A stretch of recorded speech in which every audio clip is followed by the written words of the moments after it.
For viewers. நான் இருக்கிற இடம் பார்த்தீங்கன்னா ரொம்பவே கூலா இருக்கு. ஆனா நான் எடுத்துக்க டாபிக் ரொம்பவே ஹாட்டானது. என்னன்னு பார்க்குறீங்களா? பிக் பாஸ்ல இருந்து ஓவியா எலிமினேட் ஆயிட்டாங்கன்னு அஃபிஷியல் அனௌன்ஸ்மென்ட் வந்திருக்கு. ஸோ அத பத்தி மக்கள் கிட்ட கேட்டு தெரிஞ்சுக்கலாம். வாங்க போலாம். மேம், இன்னைக்கு அஃபிஷியல் அனௌன்ஸ்மென்ட் வந்திருக்கு. ஓவியா வந்து பிக் பாஸ்ல இருந்து வெளியில வந்துட்டாங்கன்னு சொல்லிட்டு. ஸோ நீங்க என்ன நினைக்கிறீங்க? ஓவியா இருந்த வரைக்கும் நல்லா இருந்தது. ஓவியா போனதுக்கு அப்புறம் பார்க்குறது வேஸ்ட் தான். ஓவியை பார்க்கணும்னு நினைக்கிறேன். அவங்களுக்கோசம் நான் பிக் பாஸே பார்த்துட்டு இருந்தேன். இப்போ அவங்களும் வெளியே போயிட்டேன்னு சொன்னா நான் இனி பிக் பாஸே பார்க்க மாட்டேன். ஓவியா வெளியில் போனதால இனிமேல் நான் பிக் பாஸ் பார்க்க மாட்டேன். எங்களுக்கு இந்த ஓவியா இல்லாட்டி அந்த சீரியல் பார்க்க பிடிக்காது மேடம், அந்த ஷோவை பார்க்க பிடிக்காது. இதெல்லாம் வந்து கன்ஃபார்ம் பிக் பாஸில் இருக்க எல்லா மெம்பர்ஸ் பிளான் போட்டது தான். முக்கியமாக காரணம் சக்தி காயத்ரி வந்து பேசாமல் அவங்கள வெளில அனுப்பியிருக்க மாட்டாங்க.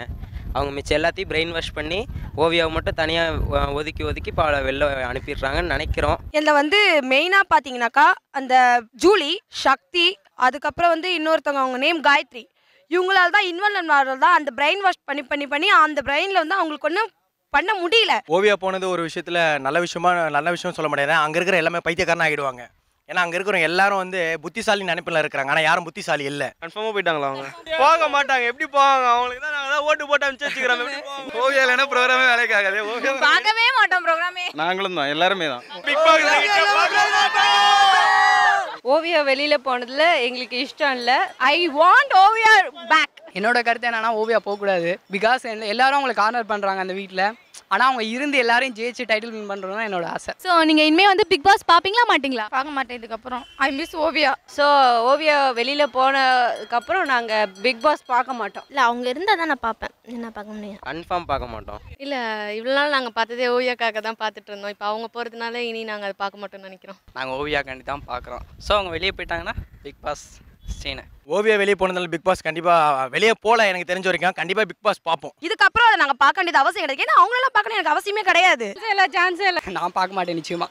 அதனால் ஓவியா போயிட்டாங்கனாக்கா அதுக்கப்புறம் அந்த ப்ரோக்ராம் பார்க்குறது வேஸ்ட்டு தான், ஒன்றுமே கிடையாது. ஆனால் அந்த மாதிரி பண்ணவங்களுக்கு வந்து கட்டாயமாக வந்து பனிஷ்மெண்ட்டு கொடுத்தாகணும். நீங்க வந்துட்டு பிக் பாஸா இருந்தீங்கன்னா ஹவுஸ்மேட்ஸ் எல்லாருமே வந்துட்டு பிக் பாஸ்ல இருக்க ஓவியாக்கு வந்து டார்ச்சர் பண்ணாங்க. ஸோ என்ன பனிஷ்மெண்ட் கொடுப்பீங்க? நான் எல்லாரையும் பலார்னு 2 வைப்பேன். பனிஷ்மெண்ட்டுனாக்கா மனசார கொடுக்கறத விட 2 அறை விடலாம். அவங்க ஓவியாவை ரொம்ப குடும்பப்படுத்தினாங்க. ஆனால் கடுமையான அவங்க பனிஷ்மெண்ட் கட்டாயம் தரணும். 1 வீக் ஃபுல்லாக அந்த நெக்ஸ்ட் எவிக்ஷன் லிஸ்ட் வர வரைக்கும் எல்லாத்தையும் பாத்ரூமில் போட்டு கதவை சாத்துறதா ஏன் பனிஷ்மெண்ட்டு. நான் எல்லாத்தையும் முடி போட வச்சிட வேண்டியதான். நீல் டவுன் போட வைப்பேன். வீடை ஃபுல்லாக க்ளீன் பண்ண வைக்கணும் மேடம். ஒரு நாள் ஃபுல்லாக வெளியே படுக்க வைக்கிறது. அவங்களெல்லாம் எண்ணெயில் வறுத்து பொரிச்சு எடுக்கணும், மீன் பொரிக்கிற மாதிரி. இன்னைக்கு மக்கள் கிட்ட நம்ம நிறையவே கருத்துக்களை கேட்டு தெரிஞ்சுக்கிட்டோம் பிக் பாஸ் பத்தி. ஸோ பிக் பாஸ்ல ஓவியா இல்லைன்னா நாங்கள் பிக் பாஸே பார்க்க மாட்டோம்னு சொல்லியிருக்காங்க. ஸோ இந்த மாதிரி நிறைய பப்ளிக் ஒப்பீனியன் நீங்க பார்க்கணும்னா net TV for you subscribe பண்ணுங்க.